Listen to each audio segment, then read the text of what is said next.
মই চাকৰি জইন কৰিছোঁ তেতিয়া মোৰ মানে 8 মান্থছ বেবী এটা আৰু এটা 2 years বেবী এটা আছিলে তাৰপিছত জইন কৰা মানে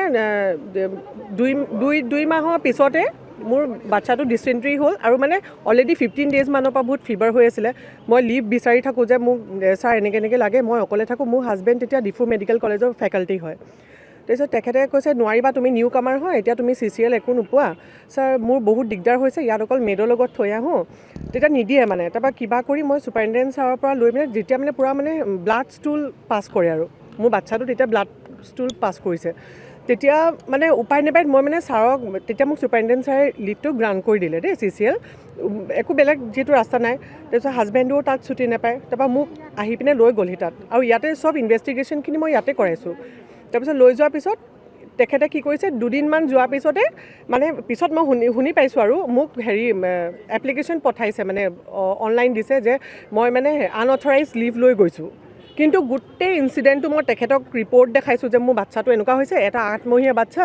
তাৰপিছত নিদিয়া দেখি মোক কেঞ্চেল কৰি দিছে লিভ কৈছে ইমিডিয়েট জইনিং কৰিব মাতিছে তেতিয়া কিন্তু মোৰ বাচ্চা একদম মানে অৱস্থা নায়েই মানে তাৰপিছত মোক খং উঠিলে মই এটা পোষ্ট দিছিলোঁ যে এনেকুৱা মানে এতিয়া মানে অসম গভৰ্ণমেণ্টৰ চাকৰি কৰিবলৈ মানে মোৰ বাচ্চাটোৱে ৰখি থাকিব লাগিব 1 বছৰ হ'ব মা তাৰপিছত মই বেমাৰ হ'ম মানে সেনেকৈ কৰি ৰখি থাকিব লাগিব সেনেকৈ জাষ্ট পোষ্টটো দিছিলোঁহে কোনোবাই মানে তেখেতক দেখালে চাগে তাৰপিছত সেইটো মোৰ ওপৰত চৌকছ দিলে যে মই সেইটো পোষ্ট দিব নালাগিছিলে বুলি মোক চৌকছ দিলে মই আহিলোঁ মই লগালগ আহিছোঁ হাজবেণ্ডৰ লগত তাৰপিছত মই যেতিয়া মই লৈছোঁ কি বুলি কয় লিভ উইদাউট পে' লৈছিলোঁ তাৰপিছত কি কৰিছে মোক যেতিয়া মই জইন কৰিছোঁ মোক এনেকুৱা এটা জেগাত মানে পষ্টিং দিছে চাকৰি কৰিবলৈ মই MSW কৰা হয় medical and psychiatric social worker কিন্তু মোক ক'ত দিছে বহি পেলাই মে আই হেল্প ইউ য'ত চুইপাৰবোৰ বহি থাকে আগফালে তলত যে OPD মোক তাত বহিব দিছে পূৰা মই 11 months বহিছোঁ কিন্তু একদিনো মই ৰিকুৱেষ্ট কৰা নাই যে মোক লৈ যায় তাত এতিয়া খালী থাকে মানে সেই যোন পেচেণ্টবোৰ বহি থাকে মোক সেনেকুৱা এটা জেগাত মই 1 বছৰ খাটিছোঁ আৰু কি কৰে মই ওপৰত যদি কম্পিউটাৰত কিবা এটা মানে চাবলৈ যাওঁ বাকীবোৰ এমপ্লয়িজবিলাকক কয় তাই ইয়াতে কি কৰিছে তাইতো ইয়াৰ মানুহ নহয় তাই ইয়াতে কি কৰিছে আমাক মানে মোক সেই অফিচটোলৈ ছুপাৰিণ্টেণ্ডেণ্ট অফিচলৈ যোৱাটোৱে তেখেতে মানে বন্ধ কৰি দিছিলে আৰু সেইকাৰণে মই তেখেতৰ লগত আৰ্গুমেণ্টটো কৰিলোঁ আৰ্গুমেণ্ট কৰাৰ পিছৰ পৰা মানে মই তাতে পূৰা 11.5 months মোক তলত বহাই থৈ দিছে মানসিক মানে আপুনি ভাবিব নোৱাৰে দুদিনমানৰ আৰু কি কৰে জানেনে এতিয়া বহুতবিলাকে মানে এতিয়া মনে থাকিব কিন্তু মই আজি কৈছোঁ মই আগতে এবাৰ ক'ম বুলি ভাবিছিলোঁ কিন্তু কি কৰে তেখেতে ছাপ'জ এতিয়া মোৰ বাচ্চা আছে ইয়াতে মানে আমাৰ নাই ফেমিলি কোৱাৰ্টাৰ আমাক এলট কৰিবলৈ আমাৰ নাই বুলি কৈছে দেই সেইকাৰণে আমি ইয়াতে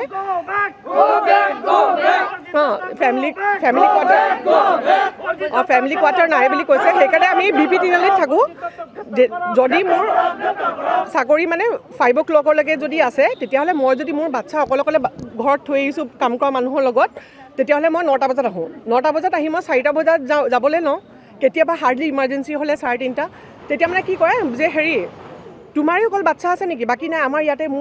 মোৰ কলিগছবোৰে ইয়াতে কোৱাৰ্টাৰত থাকে মই কৈছোঁ ছাৰ সেনেকুৱা যদি হয় তেন্তে আপুনি আৰু আপোনাৰ ৱাইফ 11টা বজাত আহে আপোনাৰ ৱাইফে 2টা বজাত 3টা বজাত গুচি যায়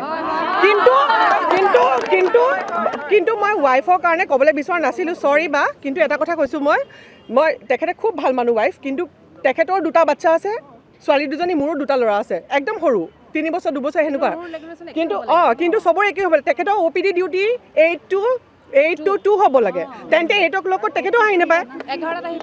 11টাত কিন্তু এইটো কথা বহুতে ভুৰভুৰাই থাকে মুখে কিন্তু কোনো এটা ক'বলৈ হোৱা নাই কিন্তু মই আজি কৈছোঁ কাৰণ কেলৈ বহুত হাৰ্ট হৈছোঁ ইমান কান্দিছোঁ মেগা কেম্পত দিছে 8টাৰ পৰা প্ৰথম দিনাখন মোক আৰু মোৰ ফ্ৰেণ্ড ডিম্পল বুলি কয় আছে এজনী 8টাৰ পৰা প্ৰথম দিনাখন ক'লে 8টাৰ পৰা 4টা লাগে বুলি ক'লে চ' আমি একদম ৰাতিপুৱা 7:30 মানে আহি মেলি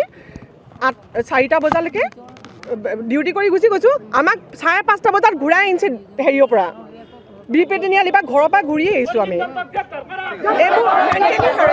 মহাবিদ্যালয়ত আপোনালোকে নিশ্চয় অৱগত গোটেইখিনি কথা গমেই পাইছে আমাৰ কৰ্মচাৰীজনক 2জন কৰ্মচাৰীক শাৰীৰিক আৰু মানসিকভাৱে হাৰাশাস্তি কৰিছে আৰু এই মানসিক আৰু শাৰীৰিকভাৱে হাৰাশাস্তি কৰাৰ বাবে আমি গোটেই কৰ্মচাৰী একত্ৰিত হৈ আমি এই নিৰ্যাতনৰ পৰা নিস্তাৰ পাবৰ বাবে আমি প্ৰতিবাদ সাব্যস্ত কৰিছোঁ যাতে অৰিজিৎ দত্তক গ্ৰেপ্তাৰ কৰিব লাগে আৰু তেখেতক বৰ্খাস্ত কৰিব লাগে গোচৰ ৰুজু কৰিছোঁ অধ্যক্ষই এতিয়া আমাক মাতিছে তেখেতক গৈ আমি যামহে বৰ্তমান যোৱা নাই। আমি সভাপতি সম্পাদকক মাতিছে, সভাপতি সম্পাদক নাযাওঁ, যিহেতু এইটো ৰাজহুৱা মেটাৰ, গতিকে আমি সকলোৱে তেখেতৰ গুৰিলৈ গৈ পেলাই আমি আমাৰ এতিয়া হৈ যোৱা আলোচনাৰ প্ৰস্তাৱসমূহ দিম আৰু তেখেতৰ লগত আমি আমাৰ প্ৰস্তাৱ নাই অ' পি ডি বন্ধ কৰা অ' পি ডি বন্ধ জৰুৰীকালীন চিকিৎসা আমি বন্ধ কৰা আমাৰ যিটো বন্ধ হোৱা চলি নাই আছে চলি আছে সম্পূৰ্ণৰূপে চলি IPD আছে। গোটেইখিনি জৰুৰীকালীন সেৱা চলি আছে। কিন্তু যদিহে আজি আমি যি সভাত এই যিকেইটা প্ৰস্তাৱ গ্ৰহণ কৰিলোঁ, এই প্ৰস্তাৱসমূহ যদি কৰ্তৃপক্ষই মানি নলয়, তেতিয়া অনাগত 24 ঘণ্টা সময়ৰ পিছত আমি প্ৰস্তাৱ আকাৰে লৈছোঁ, সেইটো ইমাৰ্জেঞ্চি সেৱা চলি থাকিব, IPD যিখিনি থাকে সেৱা সেইখিনি চলি থাকিব। তাৰ বাহিৰে OPD ৰ বাহিৰে ইমাৰ্জেঞ্চিৰ বাহিৰে বাকী সেৱাসমূহৰ পৰা আমাৰ তৃতীয় শ্ৰেণী আৰু চতুৰ্থ শ্ৰেণীৰ কৰ্মচাৰীসকলে সহযোগ নকৰিব আৰু তেখেতসকলে কৰ্মৰ পৰা বিৰত থাকিব। যিকোনো খবৰৰ বাবে যোগাযোগ কৰক 7099017330 লগতে 7099017110 নম্বৰত।